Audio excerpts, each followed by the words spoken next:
Welcome to Henderson Today. I'm Greta Gosley. Over the Christmas break from January 4th through 12th, 11 advanced photography students traveled to Spain as part of a study abroad program. The assignment was to tell a story through their photography in the cities they visited: Cordoba, Seville, Granada, and Madrid. The installation will be in place at the Arkadelphia Art Center until Friday, March 30th. The Arkadelphia Art Center is located at 625 Main Street and is open from 10 to 5 daily. Get your green on and go to Hot Springs this Saturday because it's time for the first ever 15th annual World's Shortest St. Patrick's Day Parade. The 98-foot parade route is the shortest official parade in the world and draws crowds of up to 30,000. The Grand Marshal of the parade is Joey Fatone from NSYNC, and the parade will be started by John Heater, who reminded you to vote for Pedro in Napoleon Dynamite. The pre-parade festivities will begin at 6:30, and 7:30 is the official start of the World's Shortest St. Patrick's Day Parade. Hot Springs, the spa city, the Valley of the Vapors, the place you drive to when you're bored of Arkadelphia. Low Key Arts holds the Valley of the Vapors, an annual independent music festival in downtown Hot Springs at various venues. The festival is sponsored in part by Arkansas Arts Council and the National Endowment for the Arts. If you're in town for spring break, make a day trip to Hot Springs and support some local indie bands. Here's Rebecca Teal with more. Hey Ruddies, as you know, spring break is approaching. While some of us may have trips planned for out of state or even out of country, many of us are going to be stuck here in Arkansas. Don't feel too bad though. Arkansas is known for its natural beauty, so why not go on a hike in one of the 52 state parks? Or you can go relax at one of the 2,430 lakes or reservoirs that we have here. Or why not explore bigger cities, such as Hot Springs, which has attractions like escape rooms, bathhouses, and the Mid-America Science Museum. Little Rock is home to the River Market, Little Rock Zoo, and Pinnacle Mountain. Or you can travel to Eureka Springs and visit the Underground City, go on a ghost tour, or go to the Onyx Cave Park. This is just a few of the thousands of things that can be enjoyed in Arkansas over the break. Just hop on the internet and search away. No matter what you have planned this spring break, be safe and have a great time. Hello, I'm Pete Tubbs from Modern Classic. Having just seen Black Panther, now's the perfect time for me to rank all of the MCU movies from worst to best. But first, Ellen Stewart is here to talk about the enormous success of Black Panther. Hey, Ellen. Hi, Pete. Good news, Marvel fans. The box office hit Black Panther made the $1 billion mark in earnings over the weekend. It is currently the #2 superhero movie of all time, sitting right behind The Avengers. The film that stars Chadwick Boseman, Michael B. Jordan, Lupita Nyong'o, and is directed by Ryan Coogler is joining films such as Jurassic Park, Titanic, and Avatar in the group called the $1 Billion Club. Back to you, Pete. Thanks, Ellen. At number 18 is 2008's The Incredible Hulk. I may be in the minority when I say that I'd rather watch Ang Lee's Hulk than this self-important and forgettable one, but that's how I feel. I've only seen this twice in 10 years, and that's more than enough for me. Any film that's capable of getting dull performances from Edward Norton, Tim Roth, and William Hurt doesn't deserve a third chance. Next up on the list is Thor: The Dark World, the worst in the trilogy of movies featuring the Norse god. This movie features some goblins going through some dimensions in a floating truck or something. Truth is, I don't remember much about it. One thing that a movie about gods fighting teleporting goblins should be is memorable. I rest my case. Coming in at number 16 is the first entry in the Thor saga. This one's almost as forgettable as its sequel, but at least Natalie Portman and Chris Hemsworth tried to act here. The biggest problem with Thor is that Kenneth Branagh directed it. He's a more than capable man for the job, but his Shakespearean tendencies just don't mesh with what the movie should have been. It's more boring and predictable than most of the films on this list. At number 15, I'm going to have to put 2015's Avengers: Age of Ultron. After the above-average first Avengers, everyone expected the second one to be more of the same, but better. That's not what we got, however. We ended up with an overlong, confusing mess of a film. While Age of Ultron had the same spectacular cast as the original, it just didn't feel as fresh this time.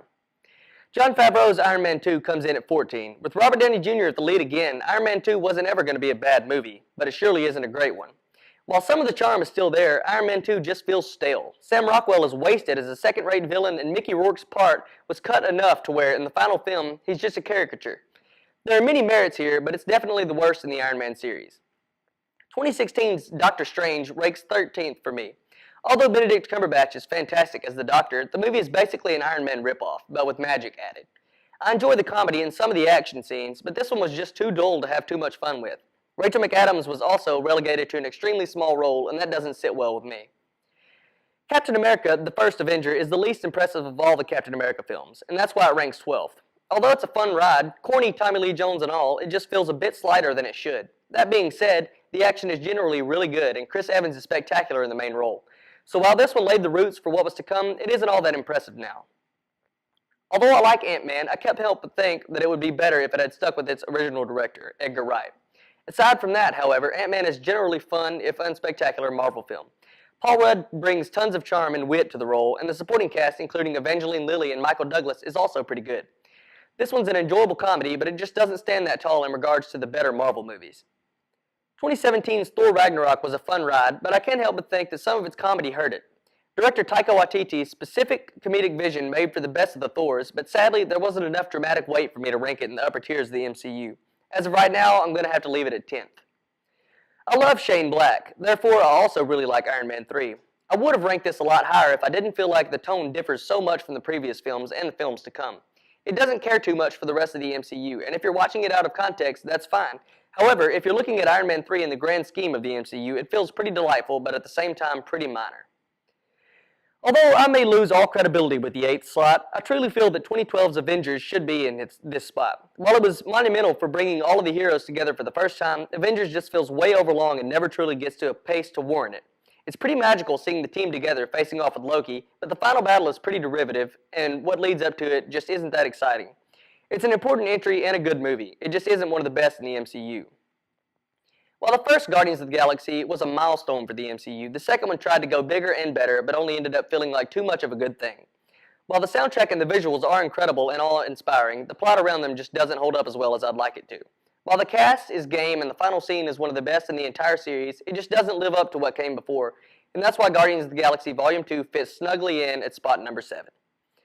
I know that this may be the most popular in the world right now, but I don't think that Black Panther is the best in the series. It is one of the better entries because of its spectacular cast and direction, but it does have flaws. Wakanda is an amazing setting, and each and every one of the cast members is great, but Black Panther's just about 15 minutes too long and suffers from some loose plotting and storytelling. Beginning the top 5 is 2008's Iron Man. It was the first film in the MCU, and it had everything riding on it. Luckily for all of us, it succeeded. With a fantastic Robert Downey Jr. in the main role and a redemptive storyline with the perfect amount of personal stakes and light-footed humor, Iron Man is a slick ride that holds up to this day. Last summer's Spider-Man Homecoming surprised everyone by being the third iteration of a live-action Spider-Man in the past 15 years and by being one of, if not the best. Tom Holland is absolutely perfect Spider-Man with just the right amount of balance of charm and geekiness, and the film is imbued with pure comic book joy. Michael Keaton's Vulture is also the second best villain in the Marvel Universe behind only Michael B. Jordan's Killmonger. And those are just some of the reasons why I'm putting Spider-Man Homecoming in the 4th spot. When the trailer for Captain America: The Winter Soldier was first released, MCU fans knew they were going to get something different, and that's just what they got. Fashioned in the form of a 70s political thriller, Winter Soldier finds Cap ousted from the U.S. government and on the run with Scarlett Johansson's Black Widow. It's a fantastic ride that's one of the darkest movies in the Marvel Universe to date. When it was first announced that Marvel Studios was attempting an adaptation of the little-known comic book Guardians of the Galaxy, most were skeptical. It had an unknown star in Chris Pratt and some crazy space visuals at a time when Marvel hadn't yet ventured outside of the Earth. It played off in a great way, though, with one of the most fun and emotionally affecting films out of the 18. Guardians of the Galaxy was a near unparalleled success, and it's one of the most rewatchable films in recent memory. My number one favorite film in the entire cinematic universe is, however, Captain America: Civil War. The Russo brothers crafted an epic confrontation between teams Tony Stark and Steve Rogers, and it resulted in the most intense and engaging films in the universe. With debuts from Tom Holland's Spider-Man and Chadwick Boseman's Black Panther, and with appearances from most of the heroes that have already been introduced, such as Ant-Man, Hawkeye, Winter Soldier, and even a reappearance of William Hurt's character from The Incredible Hulk, Civil War has it all. As of yet, it's the most complete movie in the entire MCU. So if you're in the mood for some heroics, Marvel has definitely got you covered. If you don't agree with my rankings, please comment if you're watching on YouTube. See you next time. This has been Pistol Pete Tubbs. I'm Greta Gosley, and this is Henderson Today. Find us on YouTube at HSU TV.